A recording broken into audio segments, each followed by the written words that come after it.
नमस्कार दोस्तों। Reserve bank of India और केंद्र सरकार लोगों को मोराटोरियम प्रोवाइड नहीं कर रही और उसके बाद जितने भी एनबीएफसी कंपनियां हैं कस्टमरों के ऊपर दबाकर ईसीएस चार्जेस, बाउंस चार्जेस और पेमेंट डिसऑनर जो चार्जेस हैं दबा के लगा रहे हैं। यानी इस पेंडेमिक के दौरान आम आदमी का सर्वाइवल बहुत ही मुश्किल हो रखा है। उसके बाद भी रिजर्व बैंक ऑफ इंडिया और सेंट्रल बैंकों ने कैश हैंडलिंग चार्ज के नाम से बोरोवर के ऊपर एक और चार्ज जो लगाने की अभी घोषणा की है। यानी अगर आप 1 नवंबर 2020 के बाद बैंक के साथ किसी भी तरह की कैश हैंडलिंग करते हैं तो उसके ऊपर आपको अलग से चार्जेस पेड करने पड़ेंगे और जो इन चार्जेस की अमाउंट है वो अमाउंट भी आरबीआई और सेंट्रल बैंकों ने बढ़ी रखी है। तो प्लीज वीडियो को शुरू से लेकर लास्ट तक जरूर देखिएगा कि जो रिजर्व बैंक ऑफ इंडिया और सेंट्रल बैंक ने जो कैश हैंडलिंग चार्जेस कस्टमर के ऊपर लगाए हैं वो कौन कौन से हैं और आप इन चार्जेस से कैसे बच सकते हैं। तो प्लीज वीडियो को शुरू से लेकर लास्ट तक जरूर देखिएगा।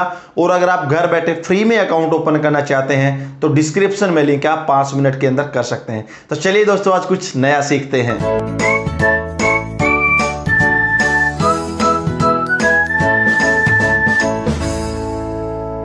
इस पेंडेमिक के दौरान जहां पर लोगों को सरवाइव करना मुश्किल हो रखा है, उसके बाद रिजर्व बैंक ऑफ इंडिया और सेंट्रल बैंक नए जो कैश हैंडलिंग चार्जेस हैं बोरोवर्स के लिए लेकर आए हैं। यानी अगर 1 नवंबर 2020 के बाद आप बैंकों के साथ किसी भी तरह की कैश हैंडलिंग करते हैं तो आपके ऊपर जो ये चार्जेस हैं वो अलग से लगाए जाएंगे। इसका जो ऑफिशियल अनाउंसमेंट है बैंक ऑफ बड़ौदा ने कर दिया है। यानी अगर आपका अकाउंट बैंक ऑफ बड़ौदा में है तो ये चार्जेस आपके अभी स्टार्ट हो चुके हैं। और उसके बाद भी आपको पता है अगर एक बैंक ने स्टार्ट कर दिया तो उसके बाद जितने और भी गवर्नमेंट बैंक है और प्राइवेट सेक्टर के बैंक है वो भी जल्दी से जल्दी इसका अनाउंसमेंट कर देंगे। यानी अगर ये गाइडलाइन एक बैंक की शुरू हो गई है तो सभी बैंक इसके ऊपर धीरे धीरे अपनी गाइडलाइन बनाना स्टार्ट कर देंगे। इधर मैं आपको पूरा क्लियर कर देता हूं कि जो कैश हैंडलिंग चार्जेस है, यानी अगर आप अभी 1 नवंबर 2020 के बाद बैंकों के साथ किसी भी तरह की कैश हैंडलिंग करते हैं तो ये आपको चार्जेस पेड करने पड़ेंगे। सबसे पहले मैं यहां पर करंट अकाउंट को क्लियर करूंगा। यदि आपका किसी भी बैंक में करंट अकाउंट है और यदि आप एक दिन में 1 लाख रुपए तक डिपॉजिट करवाते हैं तो 1 लाख रुपए पर आपको किसी भी तरह का चार्जेस नहीं पेड करना पड़ेगा। लेकिन यदि आप करंट अकाउंट पर एक दिन में 1 लाख रुपए से ज्यादा अगर आप डिपॉजिट करवाते हैं तो आपको पर 1000 रुपए आपको 1 रुपया एडिशनल पे करना पड़ेगा, जो मिनिमम 50 रुपए है। यानी आप अगर 1 लाख रुपए से कोई कुछ भी अमाउंट अगर आप ऊपर जमा करवाते हैं तो कम से कम आपको 50 रुपए जो चार्जेस है वो पेड करना पड़ेगा। और ये चार्जेस अप टू 20,000 रुपए तक हो सकता है। यानी जितना अमाउंट आप ज्यादा डिपॉजिट करवाएंगे पर 1000 उसके ऊपर 1 रुपया लगेगा, जो मिनिमम 50 रुपए है और मैक्सिमम चार्जेस 20,000 रुपए तक हो सकते हैं। ये तो हो गया करंट अकाउंट पर डिपॉजिट करवाने के चार्जेस।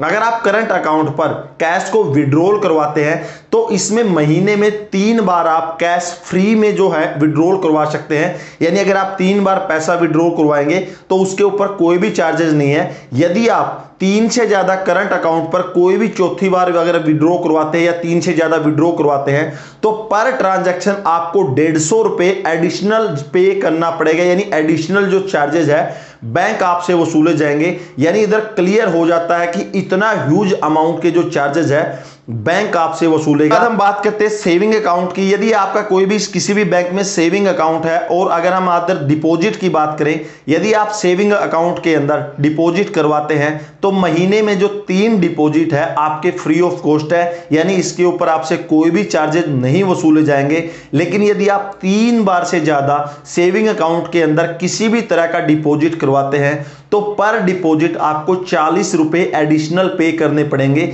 यानी कि अगर आप 3 से ज्यादा किसी भी तरह का 1 रुपया भी अगर आप डिपॉजिट करवाएंगे तो उसके ऊपर पर ट्रांजैक्शन 40 रुपए बैंक को आपको चार्जेस पे करने पड़ेंगे। अगर हम विड्रॉल की बात करते हैं, यानी अगर आपका सेविंग अकाउंट है और उसके अंदर आप विड्रॉल करवाते हैं तो महीने में 3 बार अगर आप विड्रॉल करवाते हैं तो वो 3 बार बिल्कुल फ्री ऑफ कॉस्ट है, बैंक आपसे कोई भी चार्जेस वसूलेगा नहीं।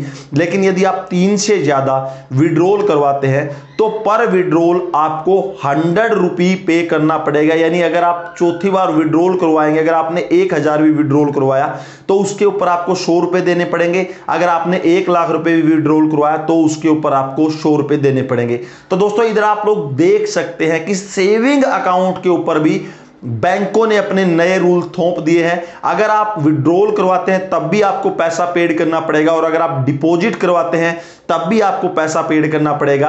तो मतलब आप समझ रहे हैं कि इस पेंडेमिक के दौरान आरबीआई और सेंट्रल बैंक क्या रूल लेके आए हैं। सबसे बड़ी प्रॉब्लम है कि इसके अंदर जितने भी सीनियर सिटीजन है उनके ऊपर भी ये चार्जेस लगेगा, यानी सीनियर सिटीजन के लिए भी इधर कोई माफी खाना नहीं है। लेकिन यदि आपका किसी तरह का धनजन अकाउंट है, आपको पता होगा कि पहले प्रधानमंत्री की एक स्कीम चली थी धनजन योजना, यानी अगर आपका धनजन योजना के अंतर्गत अगर आपका अकाउंट ओपन हुआ है तो उसके अंदर आपके कोई भी चार्जेस नहीं लगेंगे। लेकिन धनजन योजना के अलावा आपका किसी भी तरह का अगर बैंक अकाउंट है, चाहे आपका करंट अकाउंट हो, सेविंग अकाउंट हो, आपका ओवरड्राफ्ट हो या फिर और किसी भी तरह का अगर अकाउंट है, तो उसके ऊपर ये चार्जेस पे करने पड़ेंगे। इस पैंडेमिक के दौरान लोग ईएमआई, लोन की किस्त, एनबीएफसी कंपनियों की किस्त, उसके बाद बहुत सारे जितने भी लोन प्रोवाइडर एप्लीकेशन है उनके ही लोन की किस्त को पे नहीं कर पा रहे हैं, और बैंकों ने इधर एडिशनल जो चार्जेज हैं जिसको कैश हैंडलिंग चार्जेज बोलते हैं वो थोप दिए है। और बैंक ऑफ बड़ौदा ने इसका ऑफिशियल नोटिफिकेशन है अपने वेबसाइट पर अपडेट भी कर दिया। तो आप समझ लीजिए यदि फ्यूचर में यानी 1 नवंबर 2020 के बाद अगर आप किसी भी तरह से बैंक के अंदर कैश हैंडलिंग करते हैं तो आपको ये चार्जेस पेड करने पड़ेंगे।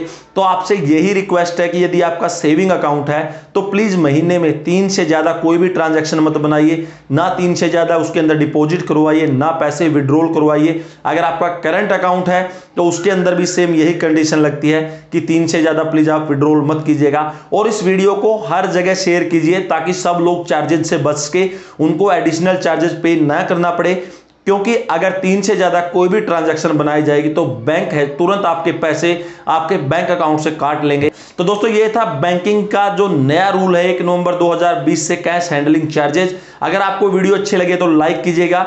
वीडियो के बारे में दोस्तों कोई कमेंट है तो कमेंट सेक्शन में कमेंट कीजिएगा, और इसी तरह से नॉलेजेबल टॉपिक पर उन इन्वेस्टमेंट से रिलेटेड वीडियो पाने के लिए चैनल सब्सक्राइब कीजिए। तो दोस्तों अगले वीडियो के लिए तब तक जय हिंद, वंदे मातरम।